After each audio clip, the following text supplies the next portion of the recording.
안녕하세요, 슈북입니다. 오늘은 지난 영상에 이어 송재정 극본, 차윤 작가의 나인 두 번째 이야기를 들려드리겠습니다. 제 영상은 책의 결말을 포함하고 있습니다. 그럼 지금부터 줄거리 시작합니다. 그가 떠난 이후로 어린 선우는 매일 일기를 썼다. 살아있다면 이제 2013년을 살고 있을 박선우 씨, 당신 이거 읽고 있어요? 과거의 자신이 계속해서 미래의 자신을 기다리고 있었다. 선우는 자주 바뀌는 기억에 매일 일기장을 확인하는 습관이 생겼다. 그 즈음 서준과 민영은 결혼식 날짜를 잡았다. 결혼 선물로 받은 오디오를 시험해보려던 서준은 민영의 집에서 한 LP판을 발견했다.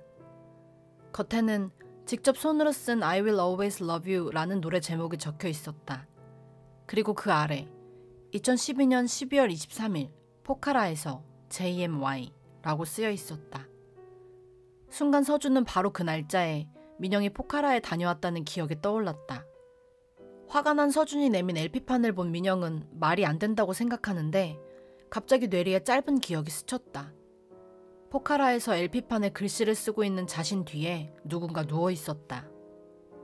바로 삼촌 선우였다. 혼란스러운 민영은 무작정 선우의 집으로 향했다. 선우는 다짜고짜 자신의 집에 찾아와 알 수 없는 말을 하는 민영을 보고 당황스러웠다. 무슨 말도 안 되는 소리야. 너 미쳤어? 난 네 삼촌이야, 삼촌. 선우 집에서 쫓겨난 민영은 얼마 전 삼촌이 했던 말이 떠올랐다. 사랑하는 사람이 있는데 그 여자가 날 기억 못해. 기억상실증, 이 세상에서 가장 흔한 병. 남남인 줄 알았는데 알고 보니 가족이었다. 몰라? 출생의 비밀. 삼촌은 장난처럼 말했었다. 민영이 떠나고 후배 범석에게서 전화가 걸려왔다. 그는 최진철에게 징역 10년이 구형됐다는 소식을 전했다. 그 시각 진철은 독한 술을 연거푸 마시다 쓰러져 잠이 들었다. 20년 전 그때의 기억 속으로 들어갔다. 그때 진철은 모든 걸 손에다 쥐었다고 생각했지만 단 한 가지 찝찝한 게 남아있었다. 그것은 누군가 천수의 사고 장면을 목격했다는 사실이었다. 진철은 신원 미상의 그 남자를 찾기 위해 녹화된 비디오 테이프를 보았다. 그러나 화질이 매우 좋지 않아 그 당시에는 누군지 찾아내지 못했었다. 진철이 서서히 눈을 떴다. 그의 기억엔 낯설고도 낯익은 남자의 모습이 보였다. 뭐야 이거? 대체 이 무슨... 그놈이 왜 박선우랑 닮은 거지? 다음날 선우는 서준으로부터 민영이 없어졌다는 연락을 받았다. 그 시각 민영은 알 수 없는 기억 속 선우와 첫 키스를 나눈 놀이터에 앉아 있었다. 벗어날 수 없이 선명해진 기억이 그녀를 온종일 괴롭혔다. 민영은 선우에게 전화를 걸었다. 어디냐는 다급한 선우의 물음에 민영은 자신이 가장 좋아했던 사람이랑 첫 키스를 한 곳이라고 말하며 전화를 끊었다. 얼마 뒤 선우가 진짜 모습을 드러내자 민영은 눈앞에서 거짓말을 보고 있는 것만 같았다. 어떻게 여길 알았어요? 선우는 대답하지 않고 민영에게 입을 맞췄다. 여긴 너와 내가 첫 키스한 곳이잖아. 아버지가 돌아가시자 집안은 마치 유령의 집 같았다. 내가 아빠를 살렸다면 우리 집이 이렇게 되지 않았을 텐데. 그때 그 남자를 도왔어야만 해. 선우는 수백 번도 했을 그 생각을 다시 떠올렸다. 그때 가정부가 경찰서에서 보낸 증거품인데 선우의 물건이라고 적혀있다던 향통을 하나 건넸다. 그 통 안에는 기다란 향 2개가 들어있었다. 우리 떠날까? 선우가 말했다. 멀리 떠나 살자고 하면 난 기꺼이 떠날 거고 그냥 이대로 가족으로 지내도 좋다고 하면 그렇게 할게. 민영은 그렇게 말하곤 가만히 시선을 돌리는 그를 빤히 보았다. 그때 한쪽 벽에 세워둔 통기타에 어떤 글씨가 새겨지는 것이 보였다. 받았어요? 내가 보낸 물건. 그 글씨를 보자 선우는 심장이 덜컥 내려앉는 기분이었다. 책상 서랍을 열었다. 도대체 어떻게... 믿을 수가 없었다. 향이 돌아온 것이다. 선우는 정우를 찾아갔다. 그리고 민영과의 관계에 대해 털어놓았다. 물론 이런 상황을 만든 향통도 꺼내 보였다. 모든 게 다 이것 때문이야. 잘 생각해봐. 형은 이걸 구하려다가 1년 전에 이미 죽었거든. 정우가 놀란 얼굴로 동생을 보았다. 동생이 미친 거라고 하기엔 선우는 20년 전 유진이 자살 기도를 했을 때 시아가 자신에게 전화를 걸었다는 사실을 알고 있었다. 또한 그가 아버지가 죽게 된 당시의 정황을 너무도 자세히 알고 있었다. 그때 아주 오래전부터 의아했던, 그러나 잊고 있었던 어떤 사건들이 번뜩이며 머릿속에 떠올랐다. 그가 아버지를 죽이고 원장실을 뛰쳐나올 때 얼핏 마주쳤던 어떤 남자. 평생을 불안하게 만들었지만 단 한 번도 모습을 드러내지 않았던 의문의 남자가 동생의 말대로라면 바로 선우였다. 선우는 정우에게 물었다. 형이 과거로 돌아가 죗값을 치를 용기가 있는지. 정우는 이게 어쩌면 신이 주신 기회일지도 모른다고 생각했다. 그는 평생을 그 순간을 후회하며 살았다. 정우는 자신이 어떻게 해야 하냐고 물었다. 방법은 딱 하나. 선우가 과거로 돌아가 어린 정우를 설득하는 수밖에는 없었다. 선우는 타이머를 30분에 맞추고 향을 피워 올렸다. 정우는 그 당시에 매일 밤 9시까지 유진의 가게에 있었다고 했다. 선우는 레코드 가게로 향했다. 그런데 그 시각 어린 정우에게 진철이 찾아왔다. 진철은 신원 미상의 남자 얼굴을 확보했다며 사진을 건넸다. 혹시라도 보게 되면 바로 자신에게 연락하라고 말했다. 정우는 사진 속 남자의 얼굴을 유심히 살펴보며 가게에 들어섰다. 그런데 가게에는 한 남자가 서 있었다. 진철이 건넨 사진 속 그 남자였다. 조용한 곳으로 가서 이야기를 나누고 싶다는 그의 말에 정우는 차키를 가져오겠다고 말했다. 그러나 아무리 기다려도 차키를 가지러 간다던 정우는 좀처럼 나오지 않았다. 불길한 예감이 엄습했다. 선우는 수화기를 들었다. 정우가 진철과 통화하는 소리가 들렸다. 선우는 카운터에 있는 정우의 차키를 들고 빠르게 가게를 빠져나왔다. 그리곤 정우의 차로가 뒷좌석에 비디오 테이프를 숨겼다. 그때 맞은편에서 진철이 보낸 창민이 모습을 드러냈다. 선우는 자신을 따라오는 창민의 차를 어떻게라도 따돌리고 공중전화 부스로 뛰어들었다. 어떻게 해서든 정우를 설득해야만 했다. 여보세요? 겨우 최진철 따위에게 인생을 맡길 겁니까? 자수해요. 애초부터 당신은 자수를 원했어. 아니야? 그때 뒤따라온 창민이 선우의 옆구리에 칼을 박아 넣었다. 선우는 한 손으로는 수화기를 붙잡고 다른 한 손으로는 공중전화 부스의 문을 지탱하며 말을 이었다.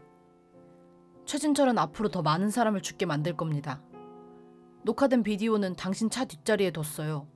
자수하는 동시에 경찰에게 넘겨줘요. 이건 내 부탁이 아니라 당신이 당신에게 하는 부탁이요. 잊지 말아요. 전화를 끄는 선우는 창민을 피해 온 힘을 다해 차로 달려갔다. 그러나 고통이 극심해 더 이상 운전을 하기는 무리였다. 이내 결심한 듯 선우는 재빠르게 강으로 뛰어들었다. 이제 타이머는 10초만이 남아있었다. 향이 모두 재가 되고 공중에 마지막으로 흩어지던 순간 물에 젖은 모습으로 선우가 공중에서 쿵 떨어졌다. 옆구리에 찔린 칼은 아직 그대로였다. 피가 흥건하게 분장실의 바닥을 적셨다. 후배 범석에게 발견된 선우는 급히 응급실로 실려갔다. 오랜 수술 끝에 드디어 선우가 눈을 떴다. 서둘러 정우에게 전화를 걸었다. 미안해 선우야. 당했다. 당했다니 그게 무슨 말이야. 정우는 기억 속에 존재하는 경찰서의 모습을 생각했다. 어린 정우는 용기를 내 자수를 했었다. 그러나 평소 형사들과 내통해왔던 진철이 정우가 경찰에게 건넨 비디오 테이프를 손에 쥐는 데는 그리 오래 걸리지 않았다. 선우는 민영을 만났다. 민영은 영훈에게서 향 이야기를 들었다고 했다. 그녀 또한 믿을 수 없었지만 믿을 수밖에 없었다. 기억 속에 자신을 시아라고 부르던 그 남자가 생각났기 때문이다. 민영은 영훈이 한 말을 떠올렸다. 향을 쓸 때마다 나쁜 일이 일어났다고. 그래서 남은 향은 절대로 쓰면 안 된다고. 민영이 마음을 잡는 것만이 옳은 방법이라고. 그래서 골랐어요. 심사숙고해서. 우리 이대로 가족으로 지내요. 그게 최선이라고 생각해요. 되돌아가서 바꿀 생각 같은 거 하지 마세요. 하지만 선우는 끝까지 해볼 생각이었다. 그 생각을 바꿀 마음은 없었다. 선우는 사표를 내고 집에서 폐인처럼 지내고 있었다. 민영은 제자리로 돌아가려 애쓰는 듯 가족여행을 떠났다. 여행지에서 걸려온 전화에서 민영은 정우가 중요한 수술이 있어 가족여행에 하루 늦게 올 거라고 말했다. 그러나 영우는 정우는 수술이 없으며 이미 가족여행을 떠났다고 했다. 왠지 모를 불길한 생각이 들어 선우는 병원으로 급히 향했다. 정우의 진료실 안, 책상 위에는 빈 약병들과 주사기가 어지럽게 널려 있었다. 정우는 선우에게 편지 한 장을 남긴 채 스스로 목숨을 끊은 뒤였다. 그 시각, 진철은 창민으로부터 한 통의 전화를 받는다. 나 박창민이요. 20년 전 화재 기억나쇼? 글쎄 지금 내가 왜 잡혀온 줄 알아? 내가 박선우라는 기자놈을 찔렀다는 거야. 그놈이 찔린 상처에서 손톱이 나왔는데 그게 내 거래. 도대체 이게 말이 된다고 생각하나? 난 그놈이 누군지도 몰라. 그래서 내가 그 사람 사진 좀 보자고 했지. 그런데 말이야. 예전에 한강대교에서 뛰어내린 그놈하고 꼭 닮은 거야. 늙지도 않고 말이야. 진철은 충격으로 말문이 막혔다.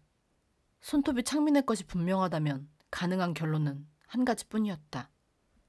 20년 전 그 남자는 선우인 것이다. 서둘러 진철은 비서에게 박선우에 대한 모든 것을 조사하라고 지시했다.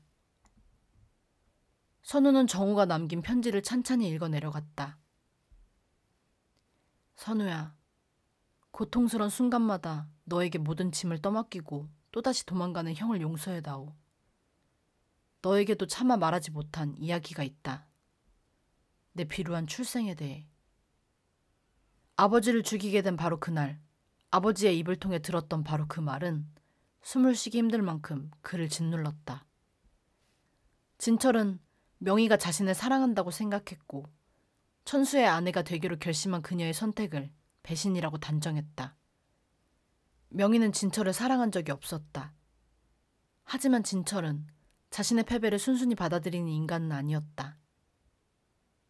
나는 그렇게 태어나 어머니를 불행하게 만들었고 부모님 사이에 수십 년간 불화를 만들었고 결국 키워주신 아버지를 내 손으로 죽였고 그걸로 부족해 내 딸의 행복을 방해하고 내 동생에게 일생의 상처를 주고 난 내 삶이 비루하고 부끄러워 참을 수가 없었다. 미안하다 선우야. 선우는 최진철을 절대 가만두지 않을 거라고 소리쳤다. 영우는 급히 선우의 몸을 뒤져 향통을 찾아 잡아챘다. 넌 미쳤어. 이것 때문에 돌아버린 지 오래라고.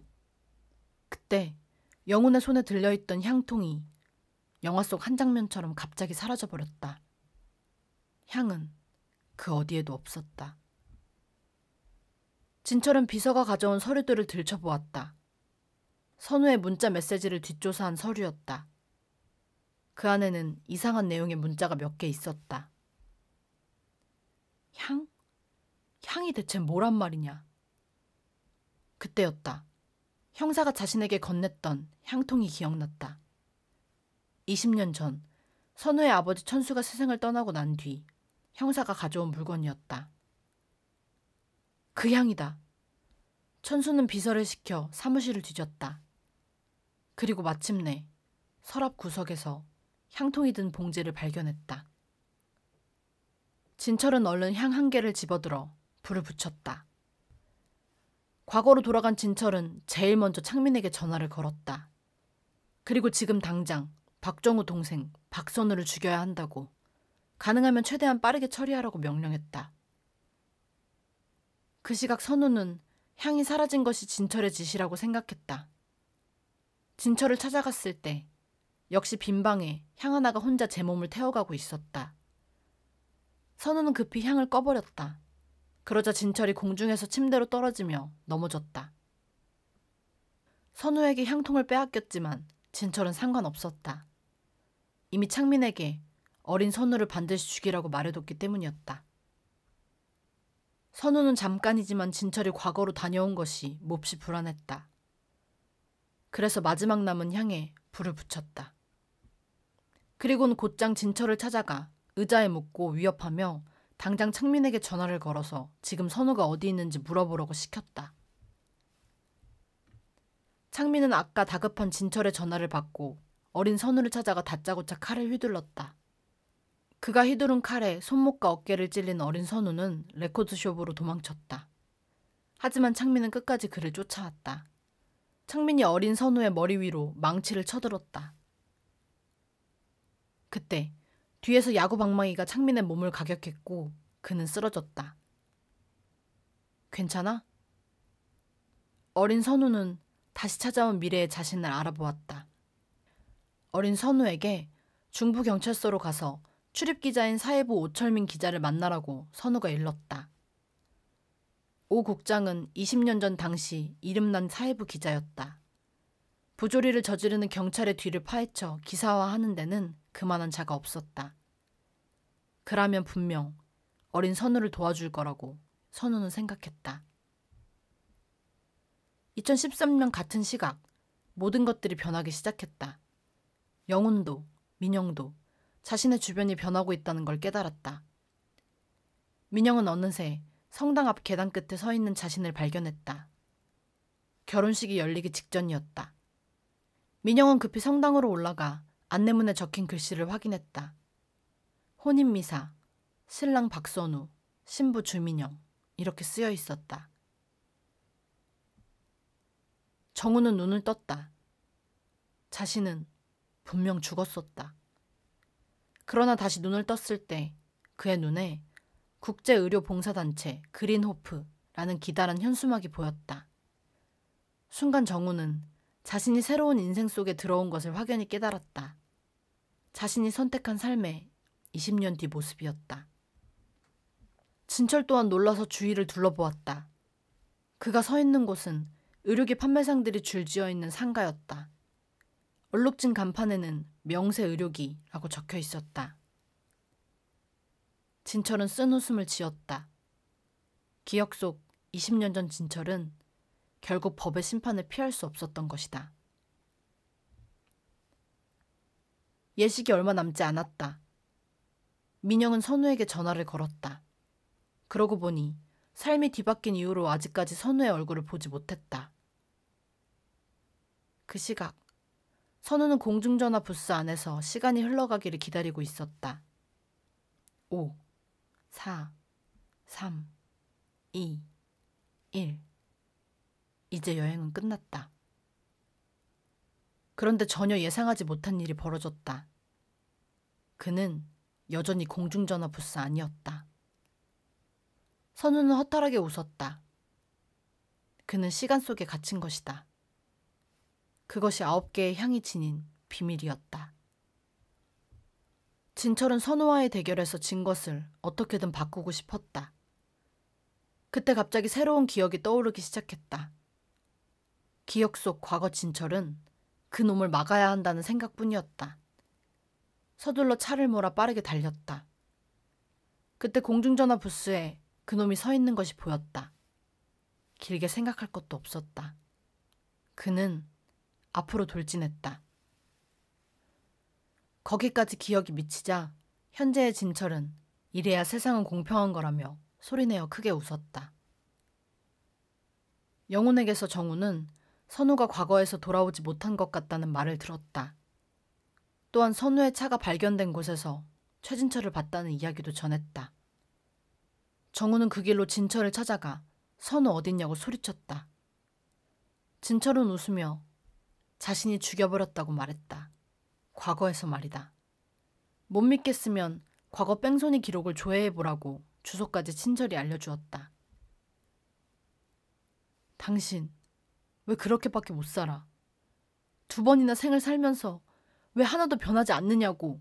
도대체 왜? 정우는 부들거리는 손으로 눈물을 훔쳤다. 왜 눈물까지 흘리냐? 동생 죽은 게 억울해서? 진철은 아무렇지 않게 물었다.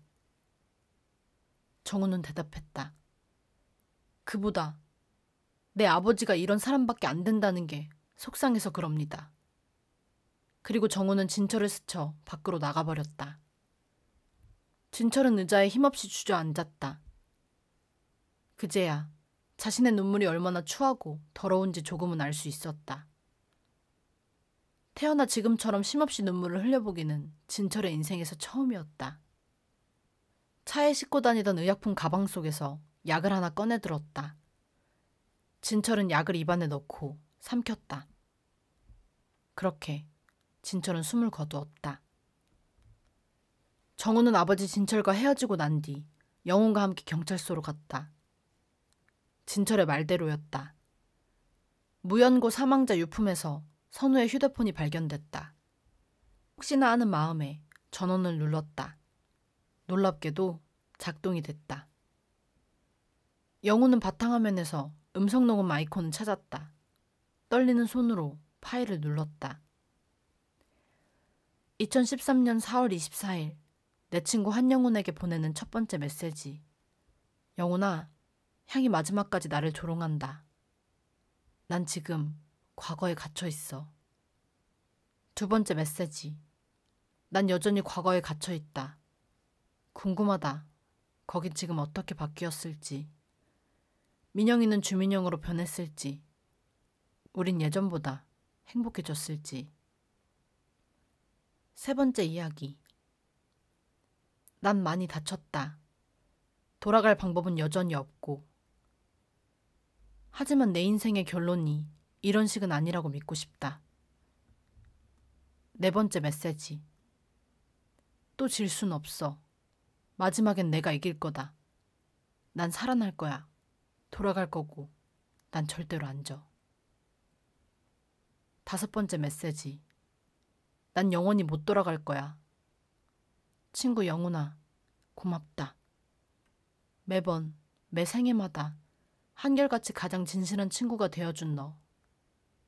신은 그래도 내게 선물 하나를 줬다. 너라는 친구. 고맙다. 그리고 민영이. 선우는 마지막으로 음성을 남기고 그대로 쓰러졌다. 다가오는 죽음을 그대로 기다리는 것만이 선우가 할 수 있는 유일한 일이었다.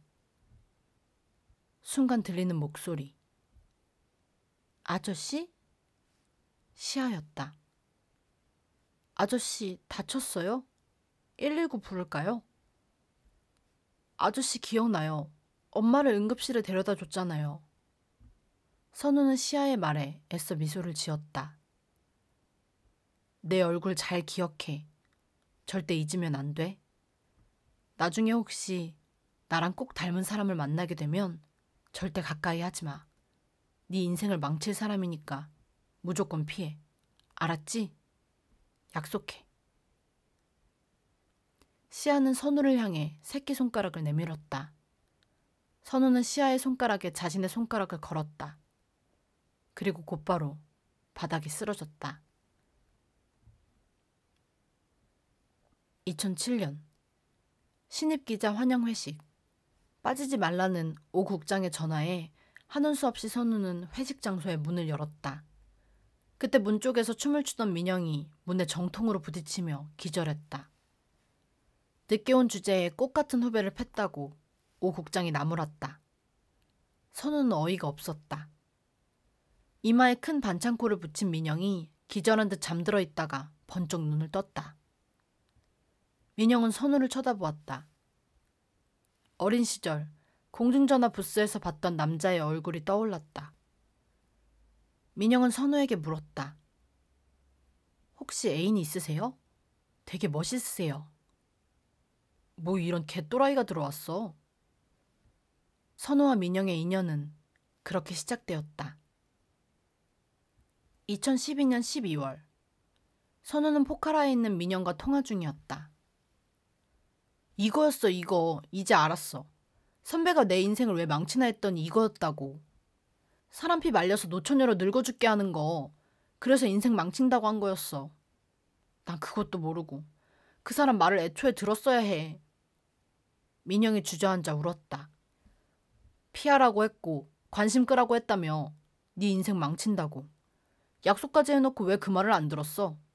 네가 이런 성격인 줄 아니까 그 사람이 너한테 그런 말을 한 거 아니야? 얼마나 걱정이 됐으면 그걸 유언으로 남겼겠어. 민영과의 통화를 끝낸 선우는 1993년에 일기장을 펼쳤다. 인식하지 못하고 살아온 세월. 어느덧 그 사람과 똑같이 변한 거울 속 자기 자신이 새삼 낯설게 느껴졌다. 까마득히 멀게 느껴졌던 20년 후. 하지만 그날이 눈앞에 다가오고 있다는 걸 선우는 깨달았다. 서둘러 선우는 공항으로 향했다. 그때 영훈으로부터 전화가 걸려왔다. 공항은 왜? 민영 씨 만나러 간다고? 걔가 키를 쥐고 있거든. 내 운명의 키. 영훈은 선우가 하는 말이 무슨 소리인지 이해가 가지 않았다. 그 사람 뇌종양만 문제가 아니었어. 들어봐. 2013년의 미래의 내가 1993년 과거에 가서 죽었다. 그럼 그건 미래의 일이니까 내가 알기만 하면 피할 수 있는 걸까? 아님 과거에서 죽은 거니까 이미 확정된 결말인 걸까?